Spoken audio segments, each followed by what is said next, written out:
Hello, good afternoon. Welcome to the Masterclass. My name is Daryl Kwawu in for Yalbana for this week. Great to be on the program. Great to have you listen to the program. It's a rainy Wednesday afternoon. Guess you're safe wherever you are. We started a very important conversation on diversity, equity, and inclusion at the workplace, which is important for enhancing productivity. And if you're also starting a business, you may have to prioritize this as well. And so we want to continue that conversation with our facilitator, Martin Atafin, who is CEO of AfriConsult, a professional services organization. Great to have you in studio. How's your week been so far? Very, very good, Daryl. Okay, the rains didn't bother you. Okay, but it's great to have you in studio. I enjoyed our conversation last week. It was exciting and insightful. I got very good feedback from people who were listening. And we are going to continue on diversity, equity, and innovation. Today, we are going to be taking a look at unconscious bias and how that affects workplace decisions. So get your notebooks. Is pretty cold out there, so you can get a cup of coffee as well as you listening into what Mr. Tafin has to share with us. But I'd like us to do a quick recap of some of the things that we learned last week as Martin explained to us what DEI is. And one of the things I remember, you said diversity is when everyone is invited to a party. Equity is when everyone has a chance to help plan the party and make decisions. Inclusion is when everybody is fully engaged. So that paints a picture of what DEI is. I'll allow you to do a quick recap of what you shared with us last week. For those who are joining in for the first time, who are wondering what is this we are talking about. Great. And thanks for that summary. I think it really stuck. Yeah, it really stuck. That was my takeaway from last week's conversation. So basically, for the benefit of those who might not have been with us when we started last week, so DEI means diversity, equity, and inclusion. And we are looking at it from the perspective of the workplace because you can actually input it into your policies so that it can be practiced in the organization. So DEI is any policy or practice that is designed to make people of various backgrounds feel welcome in the organization. And it helps also to ensure that those people have support to perform the fullest, to the fullest of their abilities in the workplace. So we can look at diversity as the acknowledgement of all human differences. So we look at all the differences that come with anyone who is in. Someone is tall, someone is short, someone is fair, someone is dark, someone is of a different race, a different color. Someone is has different abilities as they come in. They have had different experiences, etc., and they work probably differently. So you need to be able to accommodate all of them. I always tell a story. I don't know if I had mentioned it last week, of a colleague of mine.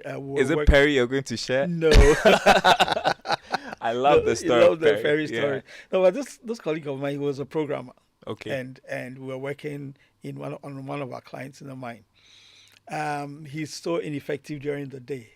But give him anything, and by the next morning, he's already sorted out the program or cleared any bugs and things. He just works so well in the night. So we needed to accommodate him, allow him to sleep in the day and work in the night. And you can imagine, if you insisted that he comes to work 9 to 5, he will not give you the best of his ability. We also spoke about equity. And we indicate that without equity, you can have barriers within the organization. And we say that what is fair is not always equal. So you might look at equality, but equality might not be fair with everyone. Because if someone has come in with more experience, come into your organization, more experience, and more better qualified, and there is someone who came in at the same time as less experienced and less qualified, and you are paying them the same grade. Obviously, at some point, you hear people murmuring and wondering why that is so.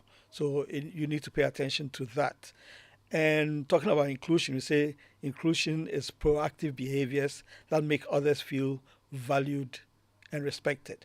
So, I mean, emphasis on proactive, because you would have observed your organization and observed the differences in people and make sure that you practice certain behaviors that will make everyone feel valued and respected. Because with regards to inclusion, you sometimes you may not notice it, but it is only when you are excluded that you feel that you will realize the impact of inclusion.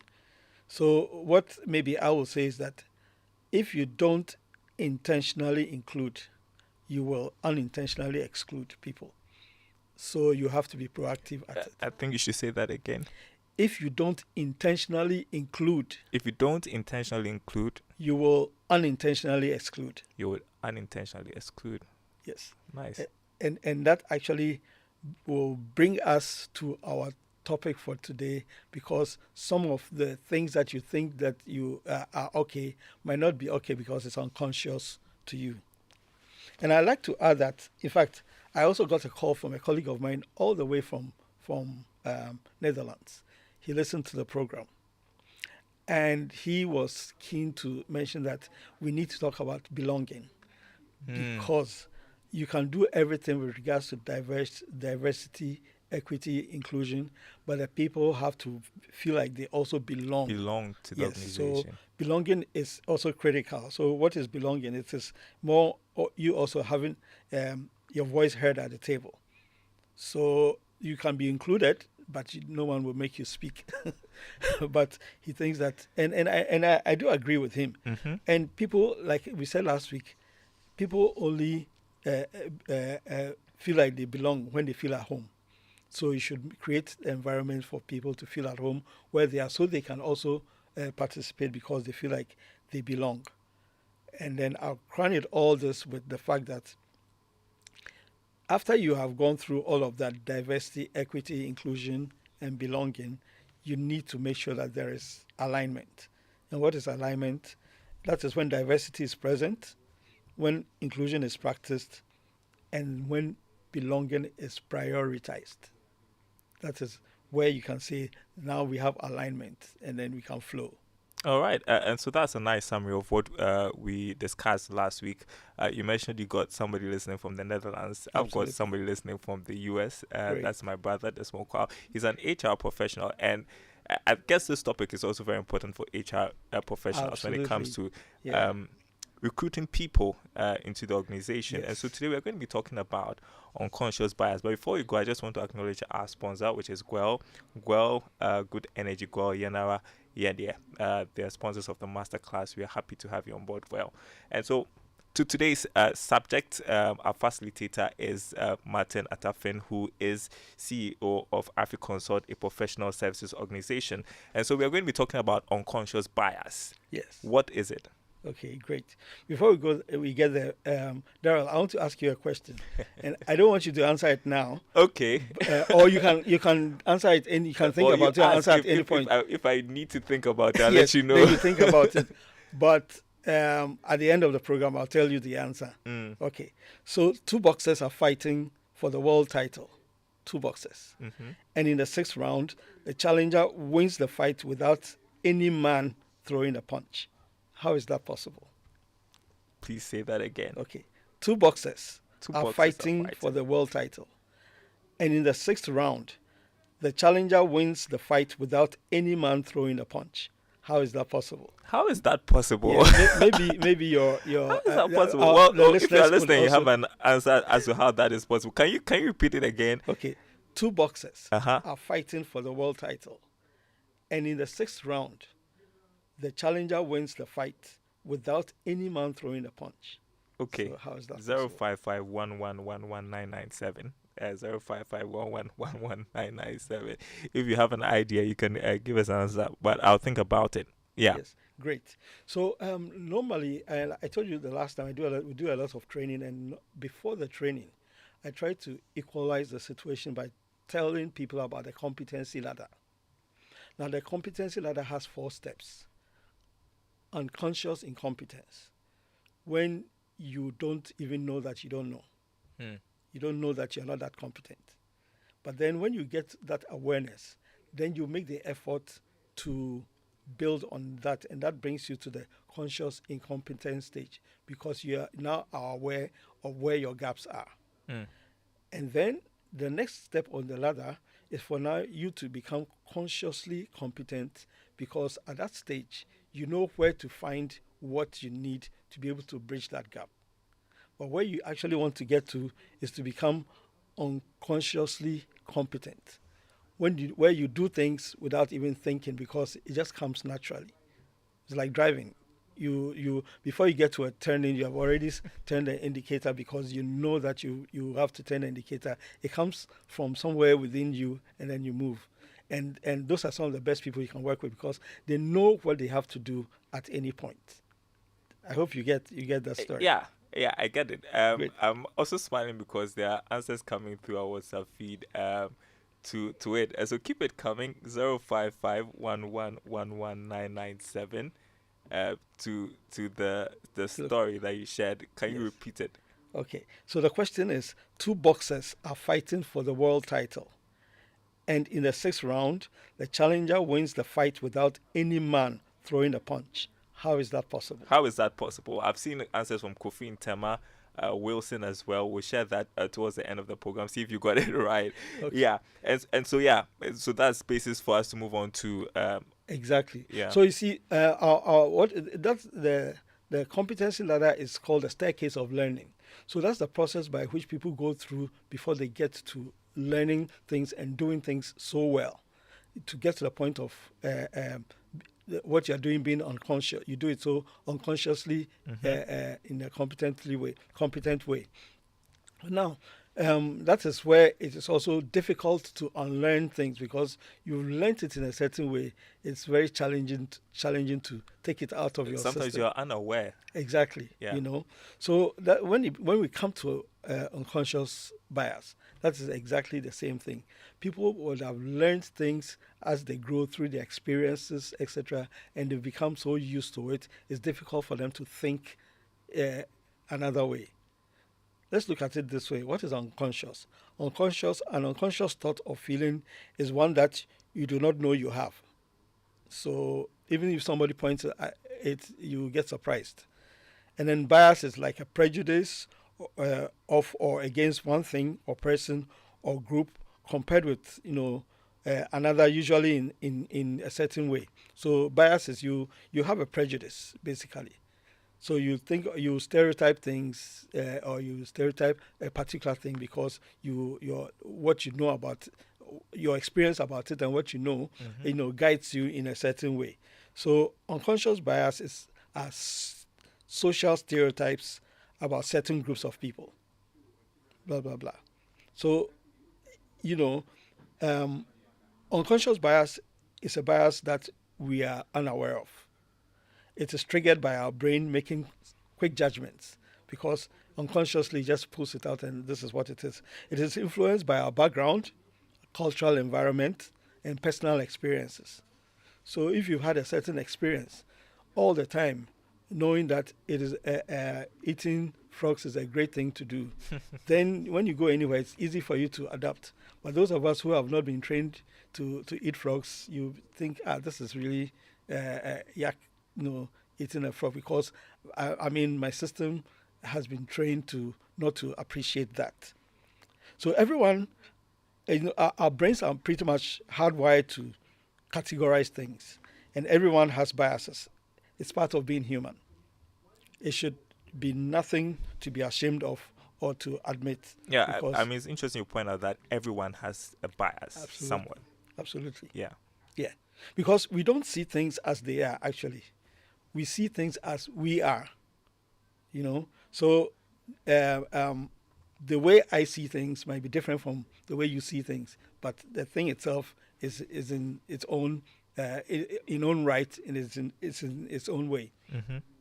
Because we are programmed to prefer people who look and sound like us, like the penguins, or who share our interests, our experiences, and values. That is how we are programmed. Mm-hmm. So if somebody doesn't look like you, doesn't sound like you, then you start wondering, where did this person come from?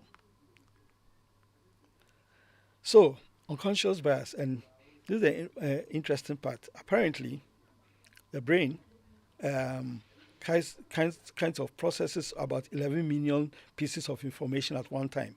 But it goes through a process. It goes through first the process of perceptions. That is basically the lenses of perceptions, then interpretations. Then after it had gone through that process, then the preferences come in, and then you get to a point where you have selective attention. So eventually it will process it until it gets to a point where you want to pay attention to what your brain has selected that you want to do. That's the process. It's like from it's like a danger detector. Detecting and then sifting everything until it gets to a place where it is more rational for you. Yeah. So basically, bias goes through a process as well. For example, it starts with the stereotyping. So we know men can multitask. So because of that, I won't give a job to a man if he has to do 2 or 3 things at the same time. Perception. So you stereotype the person, and then the unconscious bias comes in. Then you prejudge that Daryl will not be able to multitask, so I won't give him the job, because then that is when behavior comes in, and then it leads to discrimination. So when there's stuff that we have to do for, people that have to do some work, 3 things at the same time, I'll look out for the woman and ignore Daryl, only because I have the perception that men will not be able to multitask. Yeah. So going on, there are types of unconscious biases. There's the beauty bias, which is like judging people because of the way they look. You see someone and you think that, this guy, because he's too slim, he cannot carry this weight or something. But you just judge him because of the way he looks, and he may surprise you. There's the affinity bias. You mentioned hiring. People like to hire people who are similar to them, or they want to be with people who are similar to them. So the affinity is also comes in. And then there's a Horn's effect.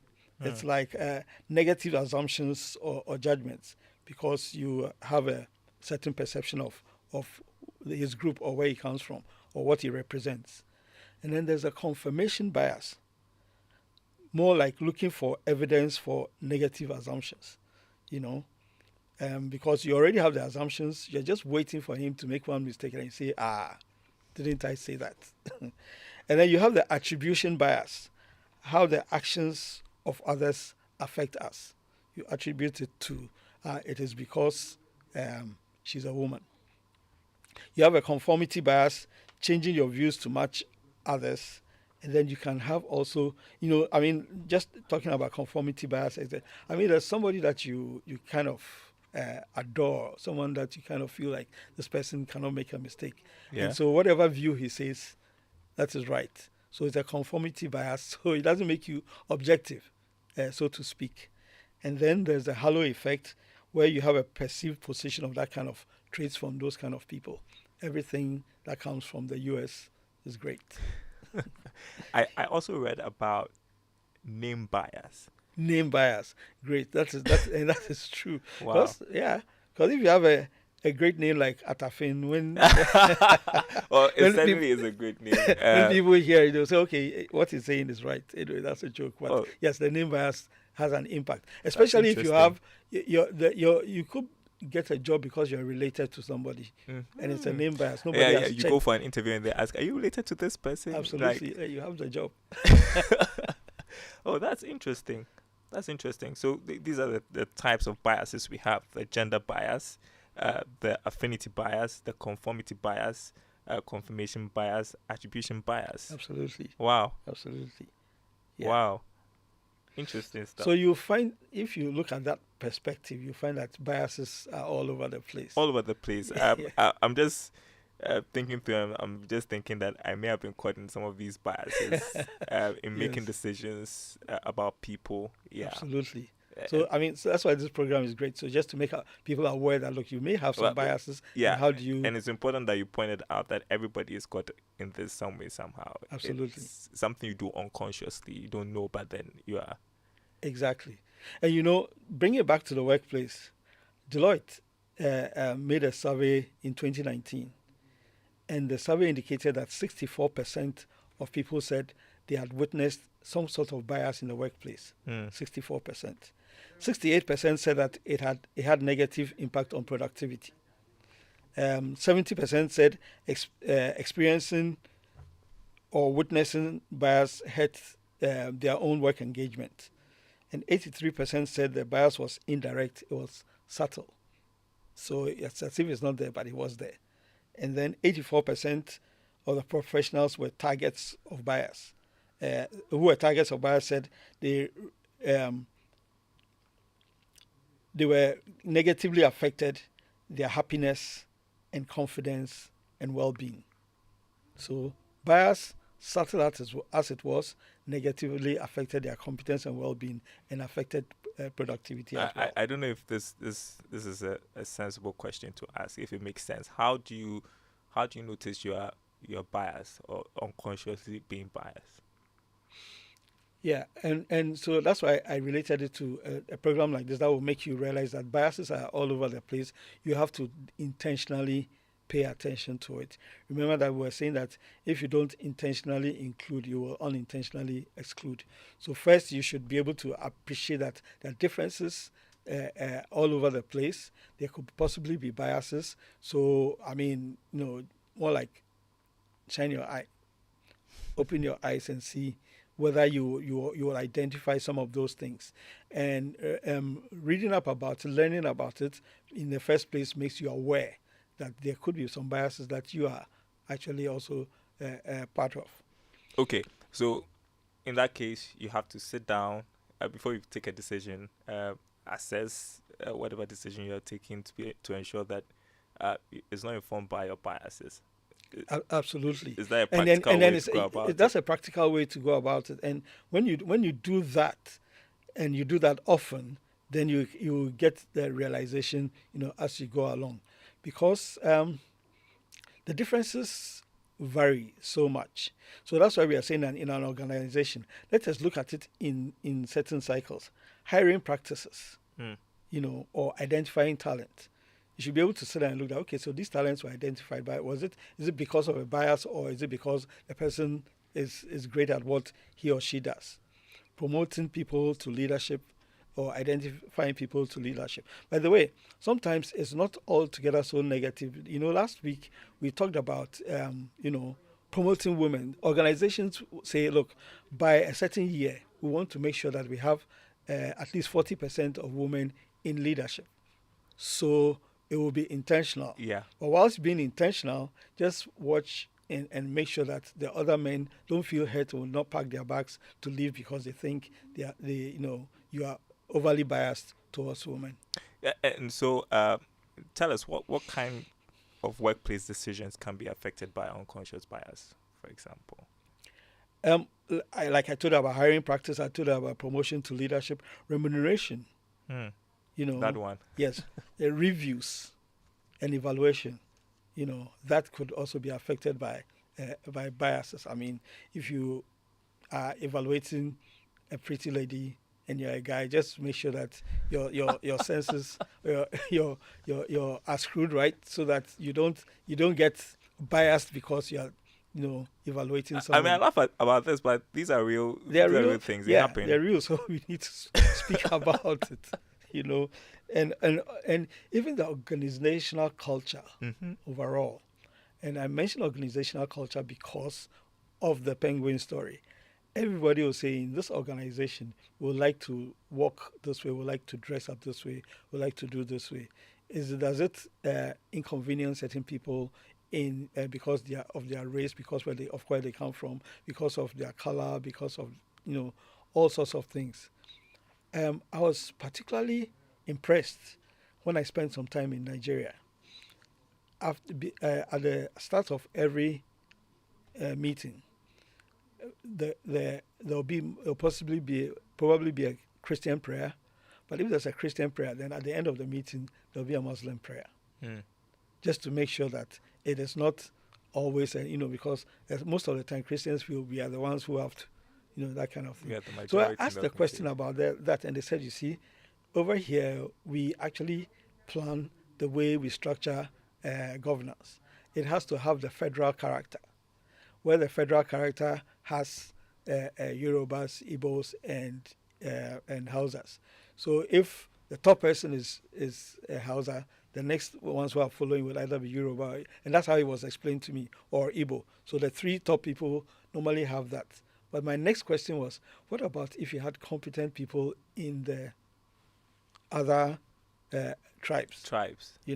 So basically the story is that the other tribes really have to fight harder to get to that point, and that is the situation with DI. If you're in the minority, you will. It's like a Ghanaian going to on the world stage to fight some world class boxers.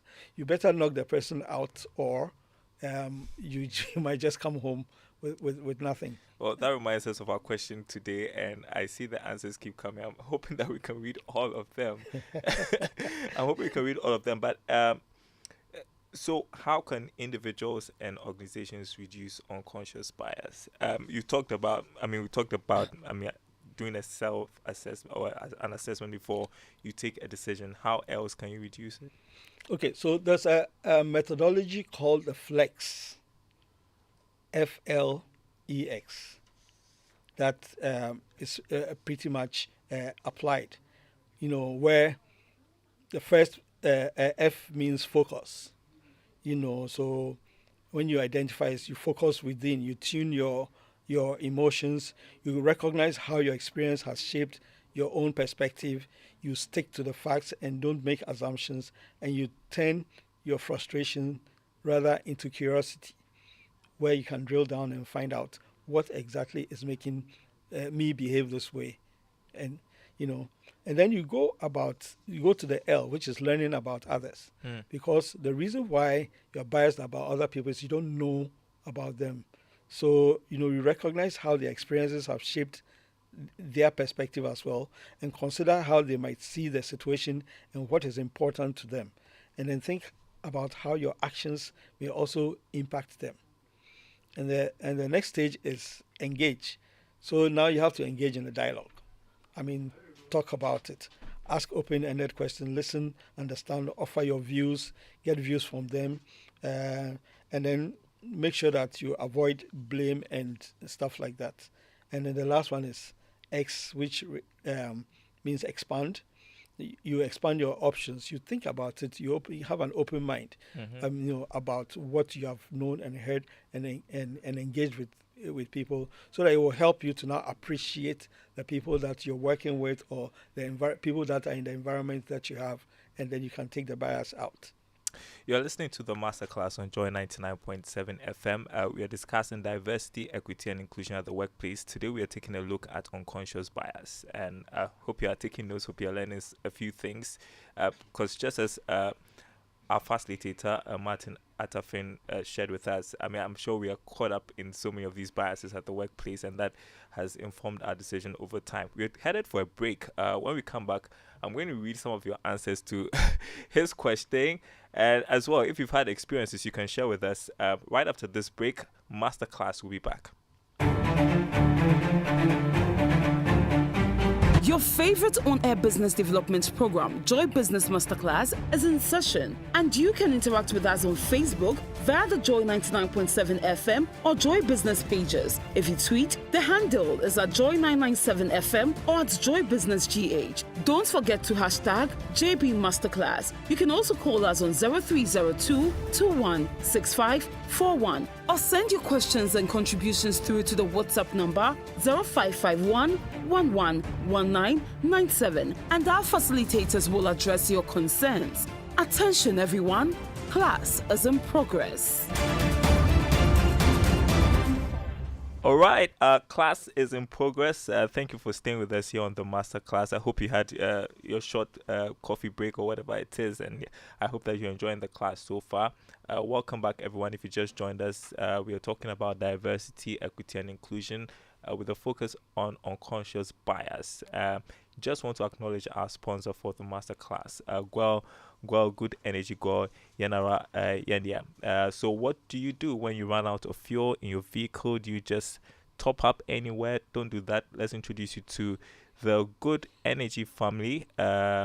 And why you must be part. Gwell Super XP 195 and Diesel XP are the best quality fuels with high performance in town for your vehicle. Gwell Super XP 195 is a high-grade fuel sold at same price as normal fuel. Gwell Diesel XP is low in sulfur, making it an eco-friendly option for your vehicle.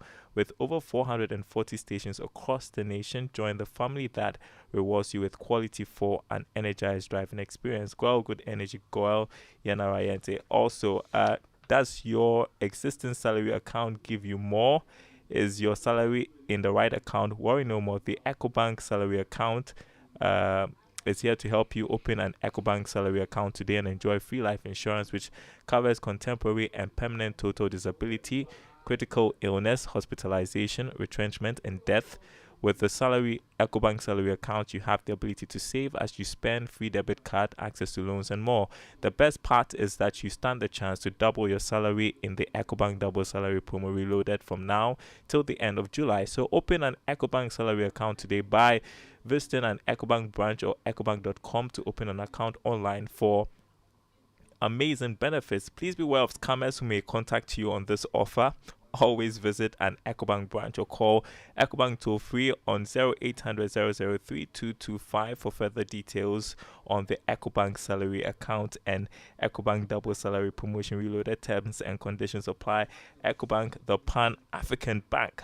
All right, just one more. Your browsing experience on myjoyonline.com just got better with a new interface and outlook. Get the latest news on politics, business, sports, entertainment, and lifestyle on the new myjoyonline.com portal. The new platform comes with a better and stronger rich content integration. Easily access content from video to audio on the new myjoyonline.com portal. And do share your feedback with us via mail at editors@myjoyonline.com or WhatsApp 05511 so we can improve your experience and serve you better. All right, back to the masterclass. I'm going to read some of your responses to the question. I'm going to make our facilitator for this month, Martin Atafin, CEO of Afri Consult, to share the question one more time, and then we'll read some of your responses, see if you got it right. Okay, great. So the question is, just a second. So two boxers are fighting for the world title. In the 6th round, the challenger won without throwing a punch. How is that possible? How is that possible? Without any man throwing a punch. How is that possible? Without any man throwing a punch. Let's see who got it right. In fact, we were just wondering if we should announce a prize for this. But so 0551111997. If you have any question as well concerning the topic we are discussing, you can send in your question. So this one from Kofi Intema says the champion failed to show up after the 4th round break. That's not the answer. All right. Hard try, Kofi. All right. This one says maybe the holder has been punished too much. That was why the challenger was crowned. Me? Oh, no. Me. Okay. I don't think that's the answer to it. Alexander from Ablekuma, the loser throws in the towel. No. All right. Who's going to get this right? This is getting interesting. Good afternoon, Daryl. This is Kwesi from Kade. The answer to the question your host asked is the champion could not continue fighting after the end of round 5. No. Oh, this is proving difficult. All right. Yes. Amaru from Medina says the champion did not answer the bell in the 6th round. No. Okay. Kofi Agbeli from Teshi. There was a knockdown in the 5th round. No. Come on. That's not the answer. Leslie from Adabaka, maybe his opponent collapsed or tapped out. This is fun. Yeah, this is fun. I just knew it was wrong by reading it. This one says, this from Gabriel says the challenger might be leading on points and the champion may have a bad injury which would allow the continuation of the fight. No. Okay. No. We are overthinking. This one says the challenger might have won the previous rounds. No. How is that possible? Anyway, no, So this is something if else. I This I give you, think is for Savi. This one is from This one's somebody enjoying the show from his office. Good afternoon, class. Linda and Osu. The answer to the question is the winner would have been decided in the previous round. no, Oh, no. my name is Wilson. Should The I? fight. Okay. Okay, no, okay. Let's, He's asking another question. We've read from Wilson already. Yeah, we'll come back to his question. I just want to see if so, anybody got it right. Somebody says, please read mine. This okay. another question. We'll come back to it, Abeku. Okay. So I can give you the answer. Okay. Take everybody out Let me of just their take the misery. last one. Let's see if you got it right. It says, hello, Daryl. The challenger wins via decision, technical knockout. King from Wija. No. Oh, boy. Okay. Okay, nobody has gotten it right Nobody so has far. gotten We it right. really wanted to give out a box of chocolate, but okay, Abeku says to do this last one. No punches in the sixth round, meaning there were punches in the first to fifth round, so a winner can be declared based on the previous round. Sylvia from New Legon. Did she No. get it right? Oh, it No, took you a she while to didn't. say, or was she No. getting there? No, she wasn't. She wasn't. I was just thinking Sylvia should have gotten it. Sylvia should have gotten Yeah, it. but Was she no. close? No. I don't know what the answer is. Michael is thinking. It says the Okay. winner is a woman. Yes, Michael is He right got it. because Oh, because great, there were two female boxers. And everybody else was thinking they were male boxers, so they were giving us all sorts of ideas. So Michael is really smart. The winner is a woman. That's the answer to the question. All right, Michael. You know what? Martin is going to take your number. I'm sure he would want to surprise you with a box of chocolate. chocolates. I will, 020. Okay, no, I'm not supposed to read his number on air. So we'll save that and get back to him. And so, I mean, congratulations, Michael, for getting the answer right. I guess we've all learned something from it. But I want to do some of the questions that came in from some of our listeners. Yeah, my question, what role does prejudice created by a past occurrence play in the conversation on unconscious bias? Doesn't have a name to it, but this somebody who is listening and who's Nane Nim, right? Yeah, Oh, I know who that is. Okay. exactly. So remember when we talked about the different types of biases that you can have, so all of these biases are because you probably are will help you to get prejudiced in a certain way. Whether beauty, affinity, the Horns effect, it creates a certain prejudice in your mind because your brain has already processed this and made you think that the people of this nature are like this or like that. So you're already prejudiced to that person. That is, you are prejudging before you even deal with that person, and that impacts on the way you behave to that person. Okay. Actually, that was from Yao Bana for who is listening to us. All right. Okay. Good to hear listening, Yao. This one from Wilson says, can you share some perspective around how heuristics impact biases? Thank you. How what? Heuristics, he says.